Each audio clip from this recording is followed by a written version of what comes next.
জলবায়ু পরিবর্তন এখন বিশ্বের সবচেয়ে বড় সংকটগুলোর একটি। কার্বন নিঃসরণে প্রতিনিয়ত বদলে যাচ্ছে প্রকৃতির ভারসাম্য। অতিবৃষ্টি, দীর্ঘস্থায়ী খরা, ঘূর্ণিঝড়, জলোচ্ছ্বাস কিংবা আকস্মিক বন্যা সবকিছুর ঝুঁকিই বাড়ছে এখন দিন দিন।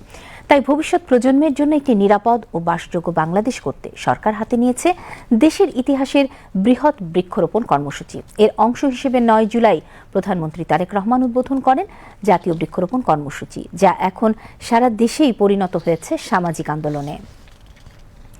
এর আওতায় আগামী ৫ বছরে ২৫ কোটি গাছের চারা লাগানোর পরিকল্পনা রয়েছে। বৃক্ষরোপণ কার্যক্রমের উপর সরকারের গৃহীত পরিকল্পনা নিয়ে এখন দেখব আলাউদ্দিন মজুমদারের একটি বিশেষ প্রতিবেদন।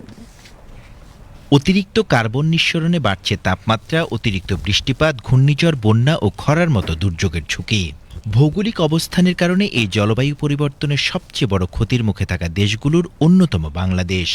এই বাস্তবতা বিবেচনায় নিয়ে প্রধানমন্ত্রী তারেক রহমান আগামী ৫ বছরে সারা দেশে ২৫ কোটি গাছের চারা লাগানোর কর্মসূচি ঘোষণা করেছেন।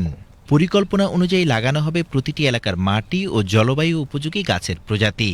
এরই মধ্যে শুরু হয়েছে কর্মসূচির বাস্তবায়ন। দেশের বিভিন্ন অঞ্চলে গিয়ে প্রধানমন্ত্রী নিজেই বৃক্ষরোপণে অংশ নিচ্ছেন এবং শিক্ষার্থী সহ সর্বস্তরের মানুষকে সবুজায়নের এই উদ্যোগে সম্পৃক্ত হওয়ার আহ্বান জানাচ্ছেন। তোমাদের সকলের কাছে আমার অনুরোধ, একটি করে গাছ রোপণ করবে এবং ওই গাছটি কি গাছ, ওই গাছটি কতদিন বাঁচে, ওই গাছটি কত পরিমাণ অক্সিজেন প্রডিউস করে, ওই গাছটি মানুষের কি কি উপকারে লাগে, এবং এই বিষয়গুলো তোমরা বিভিন্ন ইন্টারনেট ঘেটে বিভিন্ন ভাবে তোমরা রিসার্চ করবে। আসো আমরা সকলে মিলে চেষ্টা করি আমাদের এই বাংলাদেশটাকে আরো সবুজ করে গড়ে তুলতে। শুধু কেন্দ্রীয় পর্যায়ে নয়, কর্মসূচির সফল বাস্তবায়নে সম্পৃক্ত করা হচ্ছে সংসদ সদস্যদেরও। নিজ নিজ এলাকায় গিয়ে বৃক্ষরোপণ কার্যক্রম পরিচালনা, স্থানীয় মানুষকে উদ্বুদ্ধকরণ এবং রোপণ করা প্রতিটি চারার পরিচর্যা নিশ্চিত করার নির্দেশ দেওয়া হয়েছে তাদের। গ্রামের ভিতরে বা গ্রামে বিশেষ করে যে বজ্রপাতের যে সমস্যাগুলো হয়, কারণ এখানে কোনো হাই রাইজ বিল্ডিং নেই বা আর্থিংয়ের যে বিষয়টা সেটাও নাই, সেই জন্য তালের গাছগুলো লাগানো হচ্ছে যেন অন্তত আমাদের মানুষের জীবনের যেন কোনো ঝুঁকি না থাকে। গাছগুলো আমরা শুধু রোপণ করে গেলেই হবে না, এই গাছগুলো যেন পরিচর্যা করা হয়, যেন এগুলো নষ্ট না হয়। বন, পরিবেশ ও জলবায়ু পরিবর্তন মন্ত্রণালয়ের নেতৃত্বে সারা দেশে বাস্তবায়ন করা হচ্ছে এই কর্মসূচি। সংশ্লিষ্ট মন্ত্রী জানিয়েছেন, জলবায়ু পরিবর্তনের ঝুঁকি মোকাবেলায় এটি হবে দীর্ঘমেয়াদী জাতীয় উদ্যোগ। আমরা এই ৩২ কোটি গাছ লাগানো, বিভিন্ন সংস্থার মাধ্যমে পরিচর্যা করা, যাতে ওই গাছগুলা টিকে। সব এলাকায় সব গাছ কিন্তু হয় না, সেজন্য আমরা ওই জিনিসগুলো এখন বাছাই করতেছি একদম উপজেলা ভিত্তিক, কোথায় কোন গাছ লাগালে অর্থনৈতিক প্রবৃদ্ধির জন্য সহায়ক হবে, কর্মসংস্থানের জন্য সহায়ক হবে এবং আমাদের যেই ম্যানিফেস্টো চিন্তাধারা সেটাও পরিপূরণ হবে।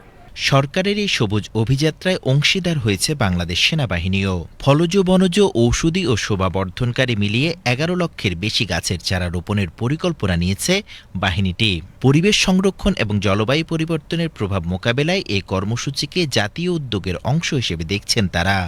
আমরা খালি বৃক্ষরোপণই করি না, বৃক্ষগুলোকে সংরক্ষণ করি, নার্চার করি এবং এর ফলে সমস্ত জায়গাগুলিতে যেখানে সেনাবাহিনী আছে সেনানিবাসগুলোতে বৃক্ষে পরিপূর্ণ থাকে।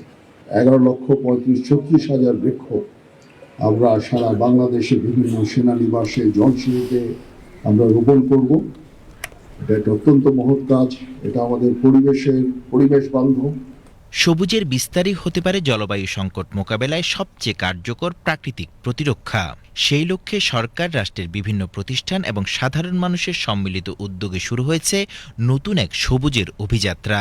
এই উদ্যোগ সফল হলে শুধু পরিবেশই নয়, বরং আরও নিরাপদ ও টেকসই বাংলাদেশ উপহার দেওয়া সম্ভব হবে আগামী প্রজন্মকে, এমনটাই মত সংশ্লিষ্টদের।